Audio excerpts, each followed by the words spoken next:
Hello everyone, welcome back to जी10 classes. तो जी10 क्लासेस के अंडर एप्लीकेशन ऑफ डेरिवेटिव्स हम लोग कवर कर रहे थे। क्लास 12 में, क्लास 11 का सिलेबस अलग चल रहा है। क्लास 12 में हम लोग जब एप्लीकेशन ऑफ डेरिवेटिव्स हम लोगों ने स्टार्ट किया था after completing continuity, differentiability and differentiation.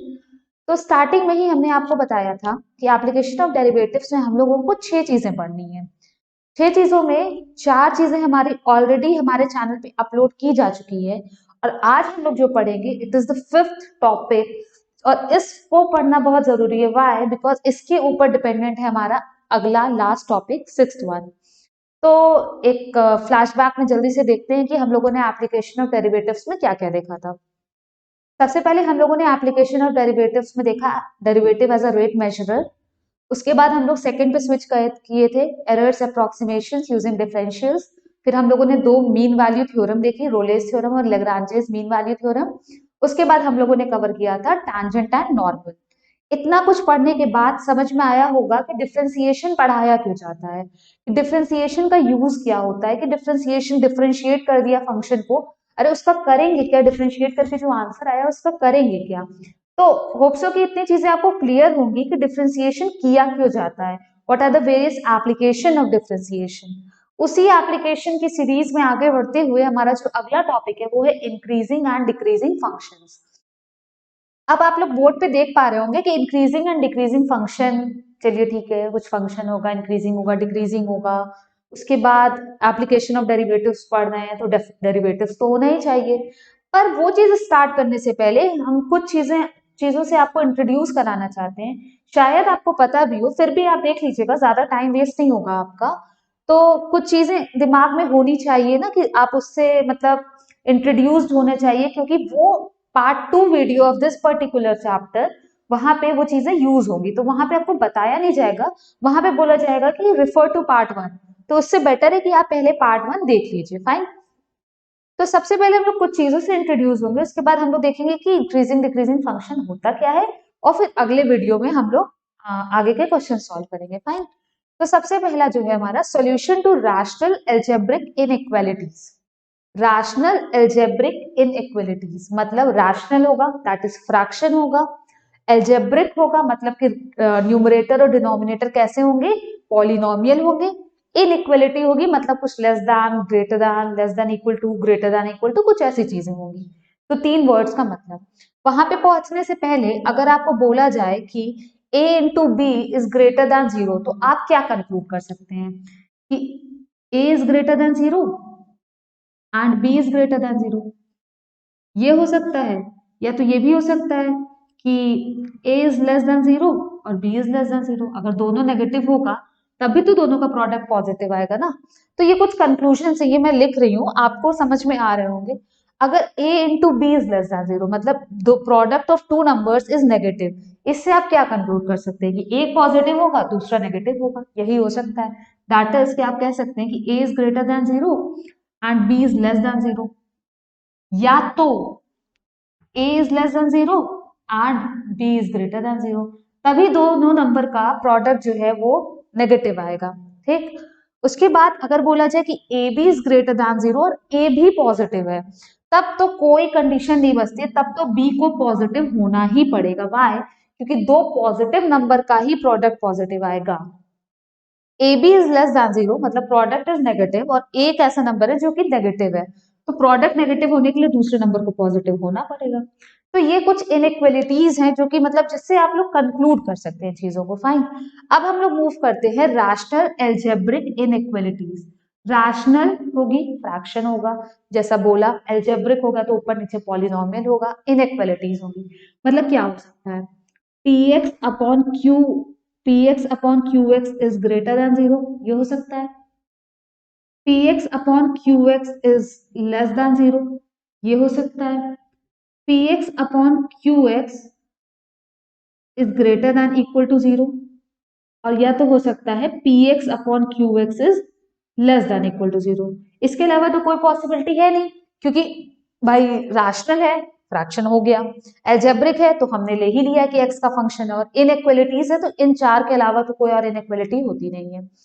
अब बारी आती है कि आपको इस इनइक्वालिटीज सॉल्व करना आता है कि नहीं आता है। अगर आपको इनइक्वालिटी सॉल्व करना नहीं आता है तो हमारे ही चैनल पे एक वीडियो अपलोड किया गया है, linear inequalities using real line method. आप वहां से उसको रेफर कर सकते हैं। यहाँ पे मैं बहुत जल्दी में स्टेप्स बता दूंगी, बट वो पर्टिकुलर वीडियो इसी चीज पे बेस्ड है, तो वो आप देखेंगे तो वो ज्यादा आपके लिए बेनिफिशियल होगा। फाइन। तो सबसे पहला, अगर आपको इस तरह की इनइक्वालिटीज को सॉल्व करना है, रैशनल अलजेब्रिक इनइक्वालिटीज, तो देयर आर सम स्टेप्स, आप अगर उनको फॉलो करेंगे तो वो सिंपली सॉल्व हो जाएगा। Fine. Algorithm, sorry. Step number 1, rationalise, या ये लिख लीजिए आप, factorise p x and q x into linear factors. Linear factors का मतलब है कि कुछ, एक सेकेंड, कुछ इस फॉर्म में x माइनस ए या x माइनस ए का स्क्वायर n पावर, मतलब कुछ इस तरह से आप लोग क्या करिए, पी एक्स और क्यू एक्स को फैक्टराइज कर दीजिए। ठीक है। उसके बाद जब आपने लीनियर फैक्टर्स में फैक्टराइज कर लिया तो आपका अगला काम है कि you have to make coefficient of x is equals to 1। आपको क्या करना है, कोफिशिएंट ऑफ x को 1 के बराबर करना है। Very simple. अगर कहीं पे आपको दे दिया जाए कि 2x माइनस 7 इज 2x-7, तो आप इसको ये लिख सकते हैं ना, 2 कॉमन ले लीजिए, x-7/2 कर दीजिए। मतलब कुछ यही करना है कि you have to make coefficient of x is equals to 1। फिर थर्ड स्टेप है, equate each factor, equal to 0 and find the value of x। Value नहीं, values, you will be able to find the values of x। क्यों? क्योंकि आप सारे x के जो जितने भी फैक्टर्स, जितने भी, अगर n लीनियर फैक्टर्स आएंगे आपके पास, तो आपके पास हर लीनियर फैक्टर को आप इक्वल टू 0 करेंगे तो x की n वैल्यूज आएंगी, और इन वैल्यूज को बोलते हैं, these values are known as critical points. क्या बोलते हैं इन वैल्यूज को? क्रिटिकल पॉइंट्स बोलते हैं। ठीक है। फोर्थ स्टेप होगा आपका कि plot each critical point on the number line, जो कि आप करते आ रहे हैं बचपन से कि नंबर लाइन पे प्लॉट करना। आपने सारे नंबर्स पे, मतलब सारे क्रिटिकल पॉइंट्स को आपने नंबर लाइन पे प्लॉट किया। अगर in case of n critical points के केसेस पे क्या होगा, your number line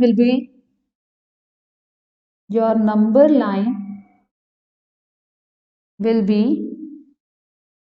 divided into n+1 sections। वो n+1 sections में डिवाइड हो जाएगी। ठीक है।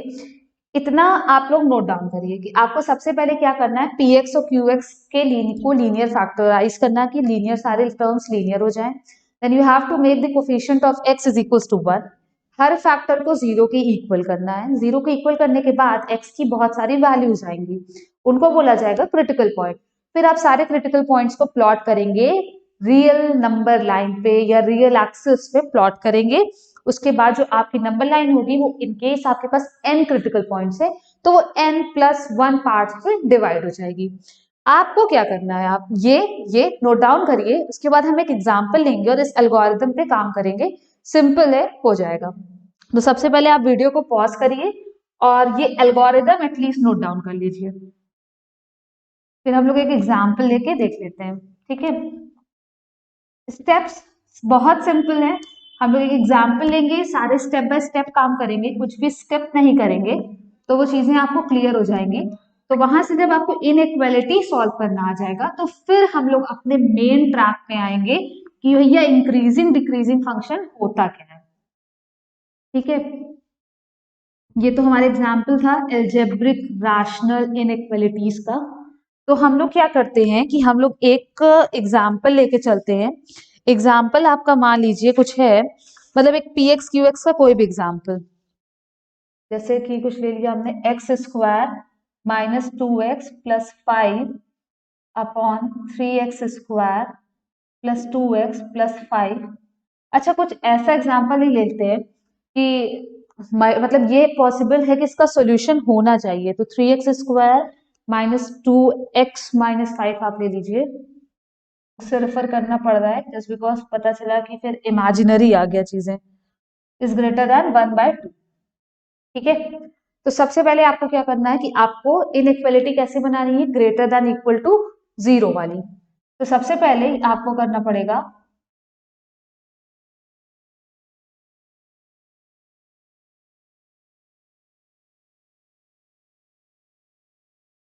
लिख सकते हैं, बिल्कुल लिख सकते हैं। एलसीएम लेके सॉल्व कर लीजिए। 2x² minus 2x plus, sorry, 2x² minus 4x plus 10 minus 3x² plus 2x plus 5 upon 2 into 3x² minus 2x minus 5 is greater than 0। ठीक है, यहाँ तक कुछ नहीं किया, एलसीएम लिया और जो भी मतलब हमारा जो फ्रैक्शंस को सॉल्व करने का तरीका होता है कि दो फ्रैक्शंस ऐड हो रहे हैं तो क्या होगा, बस वही किया, -3x² plus 2x plus 5 upon root 3। इसके बाद इसको सिंप्लीफाई कर लेते हैं। -x² minus 2x plus 15 upon 2 3x² minus 2x minus 5 is greater than 0। ठीक, अब देखिए क्या है कि अगर आपको फैक्टराइज करना है, कोई दिक्कत वाली बात नहीं है, पर अगर x² पॉजिटिव होता है तो थोड़ा सा सिंपल हो जाता है चीजें, है ना, सिंपल चीजें हो जाती है। तो हम क्या करेंगे, इसमें से माइनस कॉमन ले ले और माइनस को आरएचएस में भेजते हैं। तो जब भी इनइक्वालिटी को माइनस साइन से मल्टीप्लाई करते हैं तो क्या होता है, इनइक्वालिटी का साइन पलट जाता है। तो ये हो जाएगा आपका x² plus 2x minus 15 upon 3x² minus 2x minus 5 is less than 0। पलट जाएगा साइन, क्योंकि हमने क्या किया, पहले हमने माइनस कॉमन लिया और माइनस कॉमन लेने के बाद हम लोगों ने क्या किया, दोनों तरफ माइनस से मल्टीप्लाई किया, तभी वो पॉजिटिव हुआ। और ये जो 2 था इसको भी आरएचएस में भेज दिया, उसका कोई काम तो है नहीं। अब हम लोग अपने क्वेश्चन पे पहुंच चुके हैं, मतलब अभी तक कुछ इनइक्वालिटी दी थी दो, राइट हैंड साइड पे 0 नहीं था, हमने सब इधर उधर लाया। अब हम अपने पहले स्टेप पे पहुंचेंगे कि we will factorise px and qx into linear factors. Factorise करिए आप लोग साथ साथ। x² plus 5x minus 3x minus 15 upon 3 5 जा 15, 3x² minus 5x plus 3x minus 5 is less than 0। ये क्या होगा, x प्लस 5 माइनस 3, डायरेक्ट लिख दे, x प्लस 5 x माइनस 3, और ये आपका हो जाएगा x प्लस 1 और ये 3x minus 5 is less than 0। पहला स्टेप हो गया कि हम लोगों ने फैक्टराइज कर दिया px and qx into linear factors. अब आपका काम क्या है कि you have to make coefficient of x equal to 1।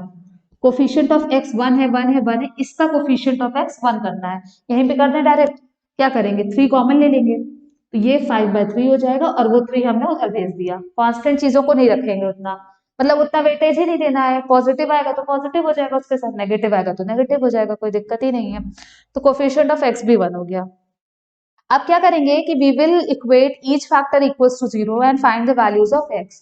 तो x की वैल्यूज क्या क्या आएंगी, x इज इक्वल्स टू, सबसे पहले x plus 5 is equals to 0 मतलब -5, x minus 3 is equals to 0 मतलब 3, x plus 1 is equals to 0 मतलब -1, और x minus 5/3 is equals to 0 मतलब कि 5/3। तो हमें कितने क्रिटिकल पॉइंट्स मिले, 4। अब इसको हम लोग करेंगे रियल लाइन पे प्लॉट, और रियल लाइन पे प्लॉट करेंगे तो जो रियल लाइन होगी वो कितने पार्ट्स में डिवाइड हो जाएगी, कितने सेक्शन में, 5 सेक्शन में, n+1 सेक्शन, मतलब एल्गोरिथम हमारी खत्म हो गई है। तो क्वेश्चन हम इरेज कर रहे हैं, आप लोग लिख लीजिएगा, स्पेस की प्रॉब्लम है, हम लोग डायरेक्ट अब प्लॉटिंग करेंगे। ठीक है, हमारे पास क्रिटिकल पॉइंट आ चुके हैं, मतलब हम लोग थर्ड स्टेप तक पहुंच चुके हैं। अब हमारा काम है कि हमें क्रिटिकल पॉइंट्स को लेके काम करना है। क्रिटिकल पॉइंट्स को प्लॉट करेंगे जैसे कि रियल लाइन पे प्लॉट किया जाता है।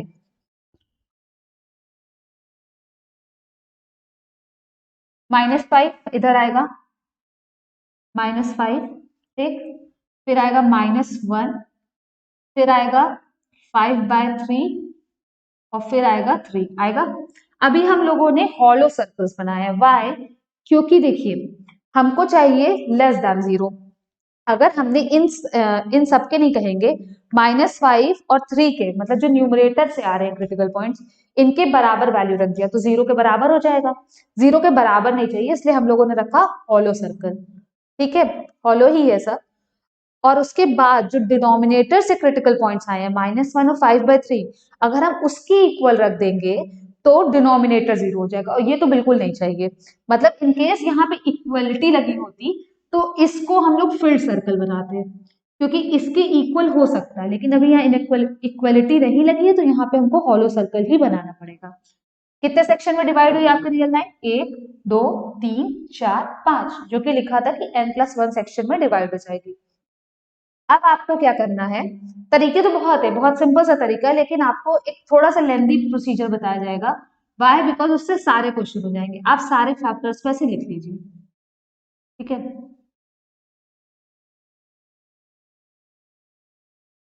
फाइन, पहला फैक्टर उठाइए x+5। x+5 में हम कोई भी वैल्यू रखेंगे 3 से ज्यादा तो वो कैसा आएगा? पॉजिटिव आएगा। 5/3 से 3 के बीच में रखेंगे तब भी पॉजिटिव आएगा। -1 से 5/3 के बीच में रखेंगे, मतलब कुछ भी रख के एक वैल्यू कोई भी रख के देख लीजिए, कोई ऐसा एक्सेप्शन वाला चीज नहीं आता, वो भी पॉजिटिव आएगा। क्योंकि हमने क्या रखा? हमने 0 रखा, कुछ भी रखा। -1 से -5 के बीच में रखेंगे तो क्या आएगा? तब भी पॉजिटिव आएगा। लेकिन -5 से कम वैल्यू रखेंगे, -6 -7, तो फिर वो नेगेटिव आएगा। ठीक है, इसी तरह से x-3 के लिए करिए, 3 से ज्यादा पे पॉजिटिव।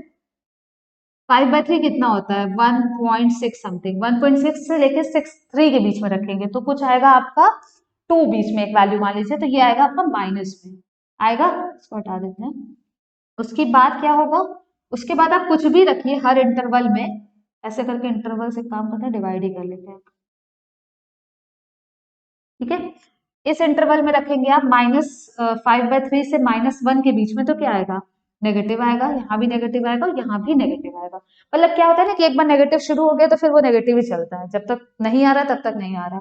x+1 पे लिया पॉजिटिव पॉजिटिव पॉजिटिव, उसके बाद लिया यहाँ पे -2 लिया नेगेटिव, ये लिया नेगेटिव। ठीक है, यहाँ पे हमने 0 रख के चेक कर लिया था और ये तो पॉजिटिव है ही। x-5/3 पे देखा, 3 से ज्यादा कुछ भी रखिए, ये क्या है हमारा? किसके बराबर है? x-1.6। 3 से ज्यादा कुछ भी रखेंगे पॉजिटिव ही आएगा। 5/3 1.2 रखा हमने, पॉजिटिव ही आएगा। 0 रखा, नेगेटिव आएगा। एक बार नेगेटिव शुरू हो गया, चेक करने की कोई जरूरत नहीं, कुछ ऐसा आया। ठीक है, मल्टीप्लाई में है, डिवाइड में। अगर आप लोग ये रीजन देखिए, सब कुछ प्लस है, ऊपर 2 प्लस नीचे 2 प्लस, प्लस प्लस सब कुछ कुल मिला के प्लस आ गया, तो यहाँ पे ओवरऑल क्या होगा? ओवरऑल जो फंक्शन है वो क्या आएगा? पॉजिटिव आएगा। नहीं चाहिए। यहाँ पे क्या है कि ऊपर 2 प्लस मतलब 3 प्लस 1 माइनस, तो कुल मिला के माइनस हो जाएगा। लेस देन 0 ये हमें चाहिए, है ना, क्योंकि लेस देन 0 वाला इनइक्वालिटी बना हुआ है। यहाँ पे क्या है? 2 प्लस 2 माइनस कुल मिला के प्लस, तो ये भी हमको नहीं चाहिए, ये भी नहीं चाहिए था। यहाँ पे क्या है? 3 माइनस है 1 प्लस है, मान लीजिए माइनस माइनस प्लस होता है, प्लस प्लस प्लस, 1 माइनस बचेगा तब भी, तो ये भी हमको चाहिए। यहाँ पे क्या है? 4 माइनस है, तो 4 माइनस का मतलब क्या हुआ? कुल मिला के ओवरऑल प्लस ही होना है, तो ये नहीं चाहिए। तो अब हमको पता चल गया x की वैल्यू कहाँ से कहाँ लाई करेगी। x की वैल्यू 1 लाई करेगी -5 से -1, मतलब हम कुछ लिखेंगे -5 से -1। ब्रैकेट का ध्यान रखिएगा, -5 और -1 के इक्वल नहीं चाहिए, इसीलिए हम लोगों ने यहाँ पे भी हॉलो सर्कल लिया था और यहाँ पे भी ओपन इंटरवल बनाया है। और दूसरी वैल्यू कहाँ से कहाँ लाई करेगी? 5/3 से लेके 1 तक में, 3 तक में, सॉरी, यूनियन 5/3 टू 3। हो गया सॉल्व, x की वैल्यूज आ गई। तो ये तरीका होता है आपका इनइक्वालिटी सॉल्व करने का। क्विक रिविजन, आपको रैशनल पॉलिनोमियल दिया होगा एक इनइक्वालिटी के साथ, आरएचएस में आपको 0 करना है, फैक्टराइज करना है, लीनियर फैक्टर्स निकालना है, कोफिशिएंट ऑफ x को 1 करना है, सारे फैक्टर्स को 0 के इक्वल करना है, वहां से क्रिटिकल पॉइंट्स निकालना है, क्रिटिकल पॉइंट्स को नंबर लाइन पे प्लॉट करना है, हर फैक्टर को देख लेना है कि वो हर इंटरवल में पॉजिटिव होगा कि नेगेटिव होगा। उसके बाद ओवरऑल हम साइन चेक कर लेंगे, साइन चेक करने के बाद हम निकाल लेंगे कि जो फंक्शन है वो हमें लेस देन 0 चाहिए होगा तो नेगेटिव वाला ले लेंगे और ग्रेटर देन 0 चाहेगा तो पॉजिटिव वाला ले लेंगे और फिर आंसर को अपना यूनियन लगा के लिख देंगे। ठीक है, कीपिंग इन माइंड कि जो हॉलो सर्कल होता है वो ओपन इंटरवल रिप्रेजेंट करता है, जो फिल्ड सर्कल होता है वो क्लोज्ड इंटरवल रिप्रेजेंट करता है। ठीक है, एक समय के लिए मान लेते हैं कि ये कुछ ऐसी इक्वालिटी थी। अभी होप सो तक तो नोट कर लिया होगा, तो हम एक नया ले लेते हैं। तो वहां पे क्या होगा कि -5 के बराबर हो सकता है क्योंकि 0 हो सकता है और 3 के बराबर भी हो सकता है, तो वहां फिल्ड सर्कल बनेगा और यहाँ पे जो आंसर आएगा इस तरफ आपका क्लोज इंटरवल आएगा। ठीक है, तो उम्मीद करते हैं कि इतना आपको क्लियर होगा कि आपको अगर इनइक्वालिटी दे दिया जाए, एल्जेब्रिक काइंड की इनइक्वालिटी पॉलिनोमियल्स वाली, तो आप उसको सॉल्व कर लेंगे। यही चीज यूज होगा आगे के टॉपिक में। अब हम लोग आते हैं कि मेन टॉपिक में, मतलब अपने ट्रैक पे आते हैं कि इंक्रीजिंग डिक्रीजिंग फंक्शन क्या होता है। ठीक है, 1 मिनट लगेगा। इंक्रीजिंग डिक्रीजिंग फंक्शन क्या होता है, तो फंक्शन को क्लासिफाई किया जाता है on the basis of their value in a particular domain, कि वो इंक्रीजिंग है कि डिक्रीजिंग है। तो function strictly increasing, strictly decreasing हो सकता है। अभी आप लोगों को लग रहा होगा कि ये क्या होता है स्ट्रिक्टली इंक्रीजिंग स्ट्रिक्टली डिक्रीजिंग, तो बस 2 मिनट के में आपको ये भी समझ में आ जाएगा।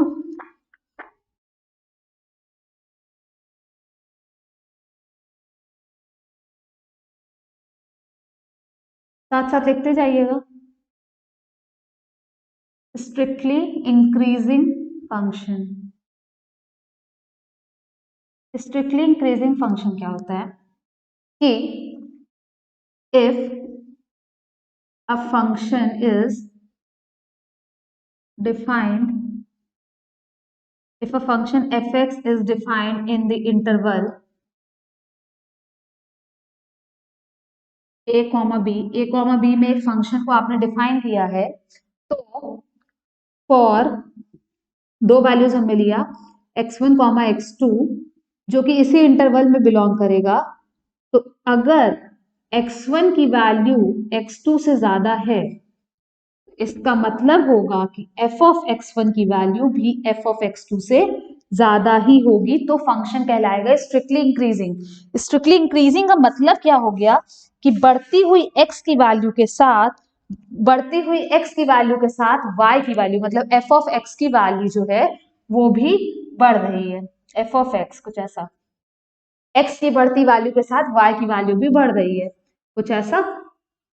x की वैल्यू बढ़ेगी, y की वैल्यू भी बढ़ती चली जाएगी। ठीक है, फॉर एग्जाम्पल अगर आपसे बोला जाए कि y is equal to a की पावर x की वैल्यू कुछ भी ले लीजिए, 0 से लेके इन्फिनिटी तक मान लीजिए ले लेते हैं, तो प्रूफ करिए कि this function is strictly increasing. Graph देख के आप बता सकते हैं कि स्ट्रिक्टली इंक्रीजिंग है।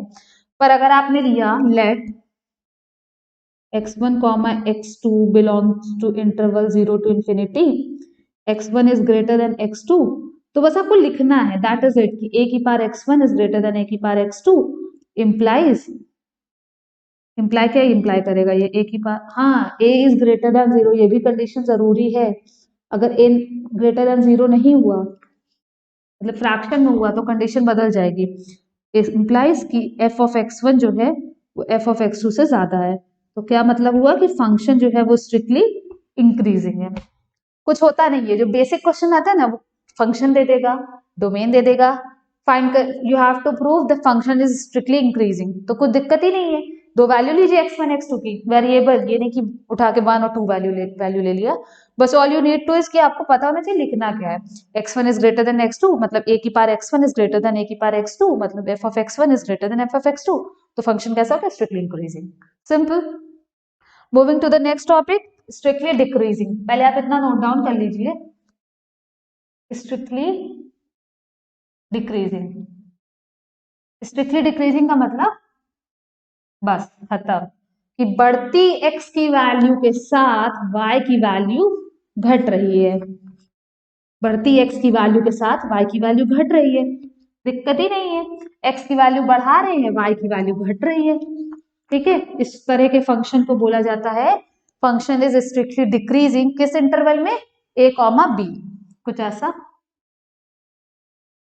कह सकते हैं। x की वैल्यू बढ़ रही है और y की वैल्यू घटती चली जा रही है, तो इस तरह के फंक्शन को बोला जाता है स्ट्रिक्टली डिक्रीजिंग। x की वैल्यू एक ये ले लीजिए, एक ये ले लीजिए, इसके लिए y की वैल्यू ये होगी और इसके लिए यहाँ, तो y की वैल्यू घट रही है। तो इस तरह के फंक्शन को बोला जाता है स्ट्रिक्टली डिक्रीजिंग फंक्शन। जैसे कि एग्जाम्पल ले सकते हैं आप लोग, यही ले लीजिए, ठीक है। तो x1 is greater then x2, ठीक, लेट, तो f ऑफ x1 क्या होगा? अच्छा ठीक है, ये करते हैं, x1 is greater then x2 मतलब 3x1 is greater then 3x2 होगा। माइनस साइन से अभी अभी देखा कि मल्टीप्लाई करने पे क्या होता है, इनइक्वालिटी का साइन चेंज हो जाता है। -3x1, दोनों तरफ हमने 12 ऐड कर दिया क्योंकि वो लाना था हमको। इससे मतलब क्या हो गया कि f of x1 is less then f of x2। अगर x1 x2 से ज्यादा था तो यहाँ पे क्या आ गया कंक्लूजन कि f of x1 f of x2 से कम आ गया, मतलब फंक्शन कैसा हो गया, स्ट्रिक्टली डिक्रीजिंग हो गया। ठीक है, तो ये था हमारा स्ट्रिक्टली इंक्रीजिंग और स्ट्रिक्टली डिक्रीजिंग का इंट्रो। अब फंक्शन को बोला जाता है monotonic function.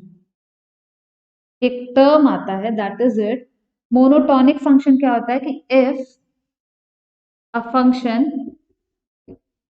Is either increasing और decreasing in a particular interval. अगर एक पर्टिकुलर इंटरवल में आपका जो फंक्शन है वो आइदर इंक्रीजिंग है या डिक्रीजिंग है तो उसको बोला जाएगा function is monotonic. Monotonous word सुना होगा ना कि एक सुर में चले जा रहे हैं, तो अगर इंक्रीजिंग है तो इंक्रीजिंग ही चला जा रहा है, डिक्रीजिंग है तो डिक्रीजिंग ही चला जा रहा है। जैसे अगर ये फंक्शन देख लें, कुछ ऐसा है, तो ये मोनोटॉनिक नहीं है। वाई? क्योंकि यहां से यहां तक तो इंक्रीज किया, फिर डिक्रीज करने लगा, फिर इंक्रीज करने लगा, तो ये मोनोटॉनिक नहीं है, ये एक सुर में नहीं चला जा रहा है। मोनोटोनस यही होता है ना कि एक सुर में चले जा रहे हैं, तो ये एक सुर में नहीं चल रहा है, ये अपना सुर बदलता जा रहा है। तो मोनोटॉनिक फंक्शन जो एक सुर में चलता चला जाए, अगर इंक्रीजिंग है तो हर जगह वो इंक्रीजिंग रहेगा, डिक्रीजिंग है तो हर जगह वो डिक्रीजिंग रहेगा। तो उम्मीद करते हैं कि आपको इंक्रीजिंग डिक्रीजिंग फंक्शन क्लियर होगा along with this monotonic function. कोई फंक्शन दे दिया जाए, डोमेन दे दिया जाए, तो आप बता सकते हैं कि फंक्शन इंक्रीजिंग है कि डिक्रीजिंग है, प्रूफ कर सकते हैं। तो this was all about increasing decreasing function part 1। Part 2 में हम लोग देखेंगे कि फंक्शन जो है किस इंटरवल में इंक्रीजिंग होगा और किस इंटरवल में डिक्रीजिंग, मतलब बेसिकली पार्ट 2 में हम लोग मोनोटॉनिक फंक्शन से डील करेंगे। ठीक है, तो अब जब तक हम लोग की पार्ट 2 वीडियो अपलोड नहीं होती है, आप लोग ये पार्ट 1 कवर करिए, इसके क्वेश्चंस कवर करिए, और अगर वीडियो पसंद आई हो तो just please hit the like button. अपने दोस्तों के साथ शेयर करना मत भूलिएगा। Thanks for watching the video, enjoy your day.